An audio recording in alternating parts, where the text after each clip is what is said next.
Salut à tous les amis, j'espère que vous allez bien. On se retrouve aujourd'hui, dimanche 15 février, pour une nouvelle vidéo. Alors aujourd'hui, pas de match. Le match aura lieu, je le rappelle, demain contre Gérone, derby de Catalogne. Je le rappelle, le Real Madrid hier a repris la tête provisoirement du championnat d'Espagne avec une victoire large contre la Real Sociedad. Le Barça donc reçoit Gérone, donc avec beaucoup d'absence, puisque je le rappelle, on va en parler dans cette vidéo. N'hésitez pas à mettre un petit like à la vidéo, à booster aussi, ça fait toujours plaisir. N'hésitez pas non plus également à vous abonner sur mon canal Discord, mon canal Twitch, YouTube, Twitter, bref, tous mes réseaux sociaux, tous les éléments sont en description de cette vidéo. Alors on y va, on débute. Je vous l'ai dit, on va débuter avec les absences pour le match contre Gérone. Je le rappelle, absence de Marcus Rashford confirmée puisque aujourd'hui il ne s'est pas entraîné avec le groupe, à contrario de Rafinha qui lui s'entraîne déjà depuis 2-3 jours en faisant une partie de l'entraînement. Là il s'est entraîné avec le groupe.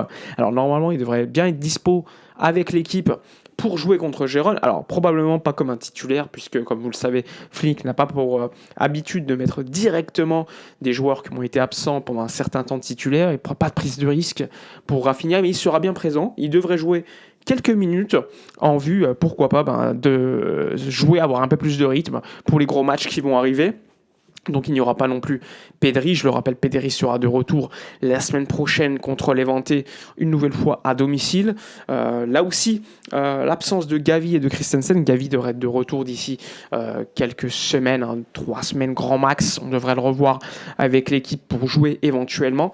Et contre Gérone, le Barça joue la tête de la Liga, puisque je vous l'ai dit, le Real a gagné hier contre la Real Sociedad, avec, je crois que c'était un doublé de Vinicius sur penalty, si je ne me trompe pas, un but de Valverde et un but de Gonzalo Garcia. Une équipe de la Real Sociedad qui évidemment sortait d'une demi-finale de Copa del Rey bien gérée, et forcément tout le monde n'était pas là, mais une équipe également qui a pas été, on va dire, favorisée par l'arbitrage une nouvelle fois au Bernabéu, on a l'habitude, même si je pense qu'ils auraient gagné quand même.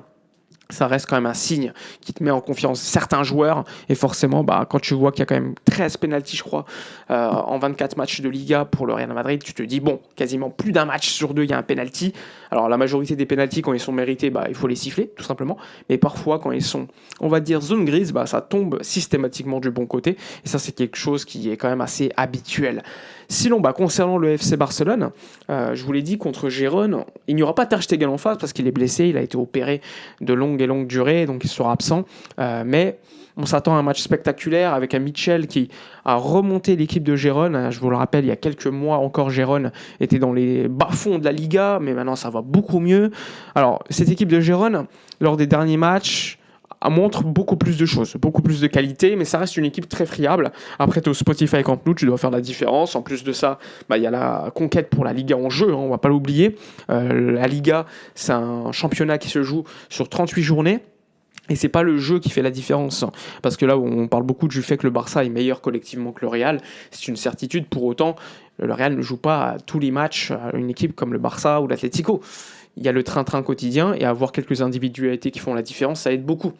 Et le Barça, même s'ils sont collectivement meilleurs, il n'y a qu'un point d'écart avant cette journée, et maintenant il y a 2 points de retard provisoirement. Donc ça veut rien dire.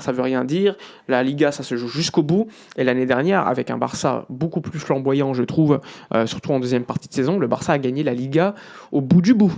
La Copa del Rey au bout du bout. Donc ça va être compliqué jusqu'au bout pour les deux équipes.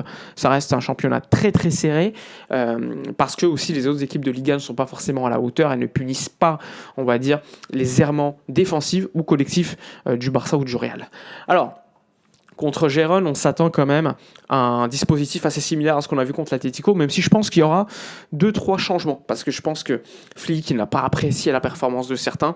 Je pense que Alejandro Balde a été l'un des joueurs le plus mis face à ses responsabilités suite à la défaite, l'humiliation contre l'Atlético de Madrid. Il y a De Jong aussi, Casado, le milieu de terrain, on l'a vu. Mais c'est aussi parce que il y a eu un pressing qui a été calamiteux. On va pas se mentir, le pressing du Barça sur le match est calamiteux, et quand tu regardes les premiers buts encaissés par le Barça, ce sont des erreurs individuelles ou des erreurs tout simplement de certains qui te tuent en fait, parce que par exemple les deuxième et troisième buts de l'Atlético, même le quatrième, vous regardez le milieu de terrain qui trottine, vous regardez Balde qui se place mal et qui laisse beaucoup d'espace à son adversaire, forcément c'est tout le temps les mêmes erreurs. Et ça se punit cash face à des top teams, alors qu'en Liga, dans le train-train quotidien, tu vas peut-être moins te faire punir. Mais on s'était fait punir contre Séville comme ça. On s'est fait punir par l'Atlético, par Chelsea, des équipes qui avaient très bien compris comment gérer face à une équipe du Barça qui, on le sait, a une ligne très offensive. Mais c'est pas la ligne haute défensive qui est problématique pour moi, je l'ai déjà dit plusieurs fois. C'est même une stratégie qui, pour moi, est plutôt bonne parce que ça te permet de jouer sur le déséquilibre et de marquer beaucoup plus de buts aussi. Ce qui est problématique, c'est que lorsque tu affrontes des bonnes équipes qui comprennent comment tu joues, eh bien, tu dois pouvoir savoir parfois changer de stratégie et sur vingtaine de minutes, trentaine de minutes, dire ok, on accepte de souffrir, mais on baisse le bloc. On baisse le bloc pour beaucoup moins souffrir tout simplement. Et ça, c'est quelque chose que le Barça ne fait pas. Et je sais que c'est l'idée de Flick, parce que Flick est quelqu'un qui est très peu pragmatique en réalité. C'est quelqu'un qui veut absolument jouer de la même manière, qu'il force les joueurs à jouer de la même manière. Et d'ailleurs, on a vu un article, je crois que c'est Sport, au Mundo Deportivo, qui disait que les joueurs avaient demandé au coach de pouvoir changer par moment dans un match de stratégie et jouer beaucoup plus bas. Donc ça a été demandé par certains joueurs, certains cadres du vestiaire, selon certains médias. Alors aucune idée si ça va être écouté par Hansi Flick, mais forcément, si les joueurs eux-mêmes se posent la question, c'est qu'il y a quelque chose. D'ailleurs, l'année dernière contre l'Inter, quand tu vois qu'à la fin du match, tu continues d'attaquer, alors que tu dois mettre le bloc super bas et évidemment jouer la défense, à la fin tu joues offensivement quand même. Tu vois un Cubarsí qui est placé super haut, tu vois Araujo qui ne sert pas son défenseur et tu te prends l'égalisation à la fin du match. Donc oui, il faut savoir également souffrir pour gagner des titres, mais également savoir souffrir pour gagner certains matchs super difficiles à jouer. Pour autant, j'ai vu quand même pas mal de critiques acerbes à l'encontre de Flick. Beaucoup de gens qui disaient « Ouais, Flick, c'est catastrophique, c'est nul ». On va se calmer. Flick, avec l'effectif qu'il a, ce qu'il fait, c'est quand même assez dingue, on va pas se mentir. Alors forcément, c'est pas parfait, il y a des points négatifs, on peut le dire, on peut le souligner, on peut critiquer. Pour autant, il faut arrêter de dire « Oh, il est nul, il faut être nuancé dans la vie, il faut partir ». Non, doucement les gars, vous vous rendez pas compte de la chance qu'on a d'avoir Hansi Flick comme entraîneur du Barça. Voilà mon petit avis. Sinon, concernant les élections, à partir d'aujourd'hui, donc le FC Barcelone distribue à tous les éventuels candidats des élections présidentielles des papiers pour recueillir les signatures de socios de soutien. Je le rappelle, il faut 2237 signatures pour chaque personne socios du Barça pour devenir officiellement candidat aux élections présidentielles.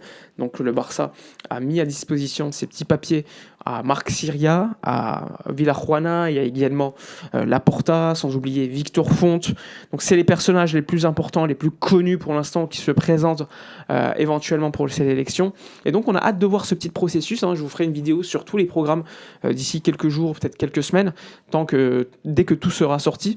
Mais n'hésitez pas, comme d'habitude, à me suivre sur tous mes réseaux sociaux. Voilà pour toutes les informations de la journée. N'hésitez pas à donner votre avis dans l'espace commentaire, à liker, commenter, partager. Moi, je vous dis à la prochaine et d'ici là, comme d'habitude, portez-vous bien.